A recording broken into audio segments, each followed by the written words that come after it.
নিশ্চয়কৈ ঋতুমতী যে 24 জুলাইত আমি সেই স্থানত গৈছিলোঁ আৰু সেই স্থানত যোৱাৰ সময়তে বন বিভাগৰ তৰফৰ পৰা এটা দল আহি তাতে প্ৰায় 90টা পৰিয়ালক উচ্ছেদৰ বা ঘৰ খালী কৰাৰ নিৰ্দেশনা জাৰি কৰিছিল বা জাননী জাৰি কৰিছিল। গতিকে সেই জাননী জাৰি কৰাৰ এসপ্তাহ উকলিল, অৰ্থাৎ 7 দিন উকলিল। যি সময়সীমা জাননী উল্লেখ কৰা হৈছিল যে 7 দিনৰ সময়ত বা 7 দিনৰ ভিতৰত তেওঁলোকে এই যি বাসগৃহ সেই বাসগৃহ খালী কৰি আন যিকোনো স্থানলৈ বা তেওঁলোকক সেই ঘৰ খালী কৰাৰ নিৰ্দেশনা জাৰি কৰা হৈছিল। কিন্তু 7 দিন উকলি গ'ল, তাৰ পিছতো কিন্তু আজি পৰ্যন্ত বা বৰ্তমান পৰ্যন্ত কিন্তু উচ্ছেদ চলাবলৈ সক্ষম হোৱা নাই মহানগৰ প্ৰশাসন, সমান্তৰালকৈ বন বিভাগ।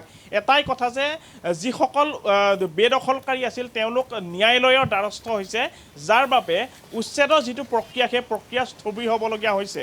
গতিকে এই যি 90টা পৰিয়াল ৰাজ্যৰ বিভিন্ন প্ৰান্তৰ পৰা আহিছিল, সেয়া লাগিলে বৰপেটা হওক, সেয়া লাগিলে ধুবুৰী, গোৱালপাৰা বা নগৰবেৰা বা বিহাৰৰ পৰাও সেই স্থানলৈ বা আদিংগিৰি যি পাহাৰ আছে, ফটাশিল সংৰক্ষিত বনাঞ্চলৰ অন্তৰ্গত আদিংগিৰি পাহাৰৰ যি টিলা, সেই টিলাত কিন্তু ৰাজ্যৰ বিভিন্ন প্ৰান্তৰ সমান্তৰালকৈ বিহাৰৰো কিছু লোক তাতে বসবাস কৰি আছিল। গতিকে বনাঞ্চলৰ বন ধ্বংস কৰি বসতিপূৰ্ণ অঞ্চল তাতে স্থাপন কৰি যি সংখ্যালঘু যিসকল তাতে বাসিন্দা আছিলে বা তেওঁলোকে বাস কৰিছিল, তেওঁলোকে ধৰ্ম আৰু শিক্ষাৰ যিটো বিষয় সুচল কৰি তেওঁলোকে এখন গাঁও সদৃশ এটা পৰিৱেশৰ সূচনা কৰিছিল বা গঢ়ি তুলিছিল। গতিকে এই গোটেই বিষয়টো যিহেতু সংবাদ মাধ্যমৰ দ্বাৰা বা সংবাদ মাধ্যমত ফাদিল হোৱাৰ পিছতে গোটেই দৃষ্টাংশ দেখুওৱা গৈছিল। গতিকে তেওঁলোকে উল্লেখ কৰিছিল যে তেওঁলোক দশক ধৰি সেই স্থানত তেওঁলোকে স্থায়ী বাসিন্দা হিচাপে তাত আছিল বুলি তেওঁলোকে উল্লেখ কৰিছে। তেওঁলোকে সেই যি আদিংগিৰি পাহাৰৰ যি সূৰ্য পাহাৰ বুলি সেই যিখন পাহাৰ আছে, পাহাৰক জনা গৈছিল। গতিকে সেই পাহাৰৰ নাম তেওঁলোকে কুদ্ৰতপুৰ বুলি তেওঁলোকে উল্লেখ কৰিছিল বা তাতে নামাকৰণ কৰি তেওঁলোকে ফলক লগাইছিল। তাতে মছজিদ স্থাপন কৰা হৈছিল, মাদ্ৰাছা স্থাপন কৰি তেওঁলোকে শিক্ষাৰ ব্যৱস্থাটো সুচল কৰি এখন গাঁও সদৃশ এটা পৰিৱেশৰ সূচনা কৰিছিল।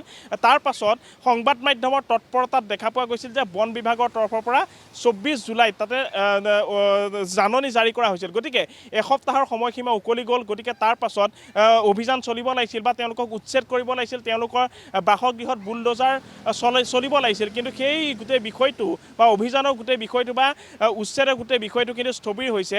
আজি আদালতত শুনানি হ'ব। গতিকে ন্যায়ালয়ত শুনানি হোৱাৰ পাছত ন্যায়ালয়ে কি ধৰণৰ ৰায় প্ৰদান কৰে যে সেই স্থানত উচ্ছেদ চলাব পাৰিব নে নোৱাৰিব। কিন্তু এটা কথা যে বনাঞ্চলৰ যি ভূমি অবাধ হাৰত বেদখল চলিছে, সেই বন সংৰক্ষণৰ বাবে যি ধৰণৰ সিদ্ধান্ত লোৱা গৈছে বন বিভাগৰ তৰফৰ পৰা, সেয়া লাগিলে সংবাদ মাধ্যমৰ তৎপৰতাতেই হওক, কিন্তু শেহতীয়াকৈ যি ধৰণৰ সিদ্ধান্ত লৈছে সেয়া হৈছে এক উচিত সিদ্ধান্ত। গুৱাহাটীখনক সংৰক্ষণ কৰাৰ ক্ষেত্ৰত সেউজীকৰণ ধ্বংসৰ বিৰুদ্ধে এটা লোৱা সিদ্ধান্ত। গতিকে এই ক্ষেত্ৰত যি সিদ্ধান্ত, সেই সিদ্ধান্ত সকলোৱে গ্ৰহণযোগ্য বুলি কৈছিল, সকলোৱে আদৰি লৈছিল। গতিকে ইয়াৰ পিছতো ন্যায়ালয়ৰ যিহেতু কাষ চাপিছে যিসকল বেদখলকাৰী তেওঁলোক, গতিকে তাৰ পাছত গোটেই বিষয়টো স্থবিৰ হ'ব লগা হৈছে। গতিকে এই স্থবিৰ হোৱাৰ পাছত আজি যিহেতু শুনানি হ'ব, আজি শুনানিত অংশ ল'ব বন বিভাগৰ যিসকল বিষয়া আছে তেওঁলোক উপস্থিত থাকিব, সমান্তৰালকৈ ৰাজহচক্ৰৰ বিষয়া অৰ্থাৎ গুৱাহাটী প্ৰশাসনৰ কিছু বিষয়া তাতে উপস্থিত থাকিব। তেওঁলোকে যি যুক্তি সেই যুক্তি দিব বা তাতে তেওঁলোকে তথ্য প্ৰদান কৰিব লাগিব যে বনভূমি অৰ্থাৎ সংৰক্ষিত বনাঞ্চলৰ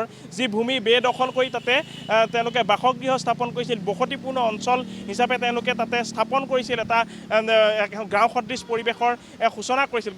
গোটেই বিষয়খিনি তেওঁলোকৰ তাতে ভূমিৰ ম্যাদী পট্টা বা কোনো ধৰণৰ তেওঁলোকৰ মাটিৰ নথি পত্ৰ যে নাই, সেই গোটেই তথ্যখিনি আদালতত তেওঁলোকে দাখিল কৰিব লাগিব। তাৰ পাছত পৰৱৰ্তী সময়ত যিহেতু আদালতে যি ৰায়, সেই ৰায় প্ৰদান কৰাৰ পাছতহে সিদ্ধান্ত ল'ব যে কেতিয়ালৈ সেই যি স্থান আছে, এটা বৃহত্তৰ এলেকা, যিহেতু আদিংগিৰি যি পাহাৰৰ টিলাৰ ওপৰত যি বৃহত্তৰ এলেকা, সেই বৃহত্তৰ এলেকা বন সংৰক্ষণৰ ক্ষেত্ৰত পুনৰ কি ধৰণে উচ্ছেদ অভিযান চলাই সেই বন সুৰক্ষা প্ৰদান কৰে, তাক লৈ কিন্তু বৰ্তমানো এটা চৰ্চাৰ বিষয় হৈ পৰিছে। আৰু আদালতৰ যি ৰায় হ'ব, সেই ৰায়ৰ ক্ষেত্ৰতহে আগবাঢ়িব লাগিব প্ৰশাসন। গোটেই বিষয়টো বৰ্তমান স্থবিৰ হৈছে। মই পুনৰ উল্লেখ কৰিছোঁ যে 7 দিনৰ সময়সীমা অতিক্ৰম কৰিছে। তাৰ পাছত যি অভিযান, সেই অভিযান বৰ্তমানো স্তব্ধ হৈছে বা বৰ্তমানো স্থবিৰ হৈছে।